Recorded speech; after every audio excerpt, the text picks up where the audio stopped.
नमस्कार दोस्तों, मैं धर्मेंद्र सिंह आप सभी का स्वागत करता हूं आपके आरोही यूट्यूब चैनल पर। आप देख रहे हैं उत्तर प्रदेश विशेष में उत्तर प्रदेश की कृषि व्यवस्था।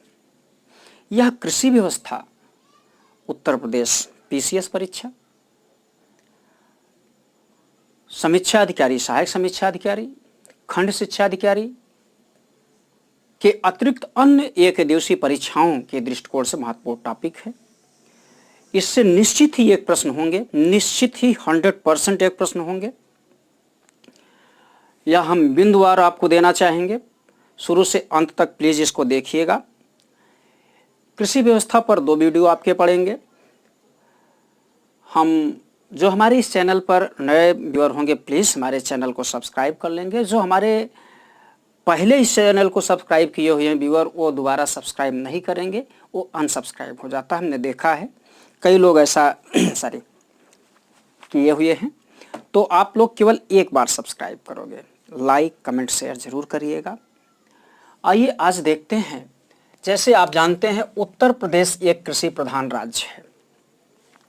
प्रदेश की कुल कार्यशील जनसंख्या में कृषि कार्यों में भागीदारी 59.3% है।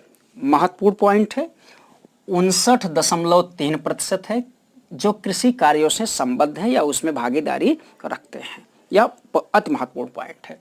और दूसरा महत्वपूर्ण पॉइंट है कि उत्तर प्रदेश की जो जनसंख्या है या कृषि कार्यों में उत्तर प्रदेश की जनसंख्या सर्वाधिक नियोजित है या सर्वाधिक लोग इसमें कार्य करते हैं। यहीं पर एक तकनीकी प्रश्न आपको मिलेगा। तकनीकी प्रश्न यह होगा, अगर आपसे पूछा जाए कि किस उद्योग में सर्वाधिक लोग नियोजित किए गए। अगर उद्योग की बात आती है तो हथकरघा उद्योग, और किस कार्य में, ध्यान रखेंगे किस में, कृषि में सर्वाधिक रोजगार लोगों को मिला हुआ है, ऐसे। ठीक है। खाद्यान्न उत्पादन में कृषि क्षेत्र का योगदान उत्तर प्रदेश में प्रथम है। देश में उत्तर प्रदेश का प्रथम है। यह भी महत्वपूर्ण पॉइंट है, कई बार पूछा गया है। प्रदेश में औसत जोत का आकार 0.76 हेक्टेयर है या 1 हेक्टेयर से कम है। यह भी आपसे पूछा गया है। कोर्ट में प्रश्न बने हैं कि प्रदेश में कृषि जोत का आकार कितना है, तो 1 हेक्टेयर से कम या 0.76 हेक्टेयर। ठीक है। अगला बिंदु आपके लिए महत्वपूर्ण है। प्रदेश में कृषि पारिस्थितिकी क्षेत्र, कृषि पारिस्थितिकी जुड़ा होगा तो उनकी संख्या कितनी है, 20 है। और प्रदेश में कृषि जलवायु क्षेत्र कितने हैं, 9 है। तो ये 9 कृषि जलवायु क्षेत्र आपसे कई बार पूछा गया है, फिर पूछे जाने की संभावना है। ठीक है। और प्रदेश में मृदा समूह क्षेत्र कितने हैं, 8 हैं। यह भी प्रश्न पूछा गया है। प्रदेश में भारत के कुल कृषि भूमि का कितना प्रतिशत हिस्सा कृषि योग्य है। जितने देश की कृषि योग्य भूमि है उसका 10.41% हिस्सा 2014-15 के आंकड़ों के अनुसार कृषि कार्यों में लगा हुआ है। आइए, प्रदेश में कृषि वर्ष कब मनाया जाता है, 1 जुलाई से लेकर 30 जून के बीच कृषि वर्ष माना जाता है। और प्रदेश में सीमांत किसानों की संख्या लगातार बढ़ रही है। प्रश्न आपसे कूट में पूछे जाते हैं। सीमांत किसानों की संख्या लगातार बढ़ रही है तथा लघु एवं बड़े किसानों की संख्या घट रही है। सीमांत की बढ़ रही है, लघु तथा बड़े किसानों की संख्या घट रही है। जनसंख्या में तीव्र वृद्धि के कारण जोतों का आकार निरंतर घट रहा है। यह कथन कारण और कूट में प्रश्न आपसे पूछे गए हैं, फिर पूछे जाने की संभावना है। आइए आगे देखें। प्रदेश में शस्य गहनता राष्ट्रीय औसत से अधिक है। शस्य गहनता फसलों का घनत्व जो होता है, राष्ट्रीय औसत शस्य गहनता क्या है, 135.79%। ध्यान रखेंगे, ये राष्ट्रीय गहनता है। और आपके प्रदेश की शस्य गहनता कितना है, 156.91% है। यह शस्य गहनता है। दोनों देखेंगे आपसे सारे प्रश्न जो अभी मैं आपको बता रहा हूँ कूट के प्रश्न हैं, थोड़ा क्रिटिकल प्रश्न हैं, गलत होने की संभावना ज़्यादा होती है, ध्यान रखिएगा। आइए आगे हम देखें, अगला अति महत्वपूर्ण है, प्रदेश में सीलिंग व्यवस्था। सीलिंग कानून 1960 में लागू हुआ। इसके अंतर्गत कोई व्यक्ति, एक व्यक्ति के नाम 18 हेक्टेयर से ज़्यादा जमीन नहीं हो सकती। ठीक है, आइए अगला पॉइंट देखें। अगला पॉइंट देखें उसके पहले हम थोड़ा हट जाएं, पूरा बोर्ड आपके लिए खाली कर दें ताकि आप स्क्रीनशॉट ले सकें। भूल जाता हूं, इसके लिए क्षमा चाहूँगा, ले लीजिए आप लोग।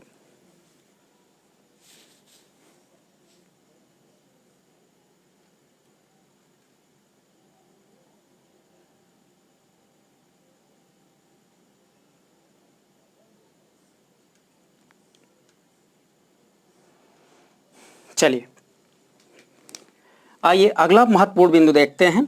कई बार प्रश्न पूछा गया है, प्रदेश में चकबंदी एक्ट 1953 में लागू हुआ, 1953 में बना और 1954 में लागू हुआ।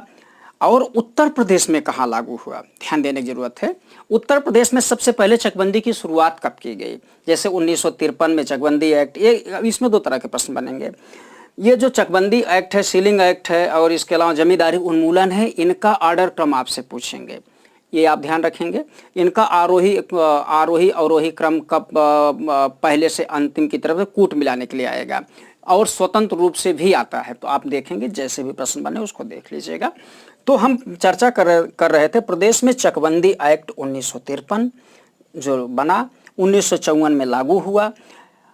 उत्तर प्रदेश के मुजफ्फरनगर में कैराना तहसील और यहीं उत्तर प्रदेश के मुसाफिर खाना तहसील वर्तमान में अमेठी जिले से शुरू हुआ और पूरे प्रदेश में चकबंदी व्यवस्था 1958 में लागू हुई। यहाँ तीन प्रश्न यहाँ से बनेंगे, 3-4 प्रश्न बनेंगे। पहला प्रश्न यह बनता है कि चकबंदी एक्ट कब बना, 1953 में। दूसरा, लागू कब हुआ, 1954 में। उत्तर प्रदेश में शुरुआत कहाँ हुई, कैराना और मुसाफिर खाना, ठीक है। और पूरे उत्तर प्रदेश में कब, तो 1958 से। इस प्रकार से यहाँ से प्रश्न बनते हैं। आइए अगला प्रश्न हम देखते हैं। उत्तर प्रदेश में जमींदारी उन्मूलन व भूमि व्यवस्था एक्ट 1950, ठीक है, जमींदारी उन्मूलन एक्ट पूछा जाता है 1950 से ही लागू हुआ। और अगला महत्वपूर्ण पॉइंट्स है, उत्तर प्रदेश में किसान बही योजना 1992 में लागू हुआ। किसान बही योजना, इसमें किसानों की भूमि के बारे में बताया जाता है, उसमें लेखा जोखा रहता है, उनके पास कितनी जमीन है, कितनी भूमि है, ठीक है, और किस प्रकार की है, फसलें उसमें कैसे उगाई जाती हैं। अगला है, प्रदेश में किसान मित्र योजना 18 जून 2001 से लागू हुआ, शुरू हुआ 18 जून 2001 से। कई बार पूछा गया है, 18 जून 2001 से, और 2008 में 8 से यह नए स्वरूप में सामने आया, ठीक है। अगला महत्वपूर्ण पॉइंट है किसान क्रेडिट कार्ड योजना, ये भी पूछा गया। केसीसी 1999 और 2000 से प्रारंभ हुआ उत्तर प्रदेश में। पशुधन क्रेडिट कार्ड योजना भी हाल ही में शुरू हुआ है, जून 2020 से। और किसान रथ योजना 2010-11 में लागू हुआ। इस प्रकार से उत्तर प्रदेश से कृषि से संबंधित महत्वपूर्ण बिंदु है। अभी इसके बाद देखना क्या है, जहां से और आपके यहाँ प्रश्न आते हैं। प्रश्न आता है उत्तर प्रदेश में जो कृषि से संबद्ध संस्थाएं हैं, उन संस्थाओं से भी एक प्रश्न पूछा जाता है। वैसे संस्थाओं पर एक वीडियो हम पीछे डाल चुके हैं, उत्तर प्रदेश के महत्वपूर्ण संस्थान करके, वो भी आप देख सकते हैं, काफ़ी लाभकारी होगा। लेकिन जो कृषि से संबंधित महत्वपूर्ण संस्थाएं हैं, हम यहाँ चर्चा करेंगे। इसके बाद एक वीडियो और आपके लिए बनेगा कृषि से संबंधित, जिसमें कृषि से संबद्ध फसलें होंगी, उनका उत्पादन क्षेत्र होगा, प्रदेश और देश में उसकी स्थिति होगी। इस प्रकार से आप कृषि को कंप्लीट कर लेंगे। निश्चित ही एक प्रश्न यहाँ से रहेगा। आइए देखते हैं, ये आप एक मैप देख रहे हैं उत्तर प्रदेश का। इसमें कुछ संस्थाएं हैं जो बहुचर्चित संस्थाएं हैं कृषि से संबद्ध, कृषि और पशुपालन से संबद्ध, ये पूछे जाते हैं। चलिए हम मेरठ से शुरू करते हैं। मेरठ आलू शोध संस्थान कहाँ है, मेरठ में है। फिर इसके बाद हम बरेली चलें। बरेली में एक महत्वपूर्ण संस्था है जिसे भारतीय पशु चिकित्सा अनुसंधान संस्थान के नाम से जाना जाता है। ये बरेली के इज्जत नगर में है। कई बार पूछा गया है, फिर पूछा जाएगा, निश्चित ही पूछा जाएगा। आप लोग इसको नोट भी करते जाएंगे और कोशिश करें कि जैसे हमने मैप बनाया हुआ है, जैसे आपको समझाया हुआ है, उसी प्रकार से समझने का प्रयास करें। क्योंकि जब आप एक मैप में देखते हैं तो निश्चित ही इमेज बन जाता है।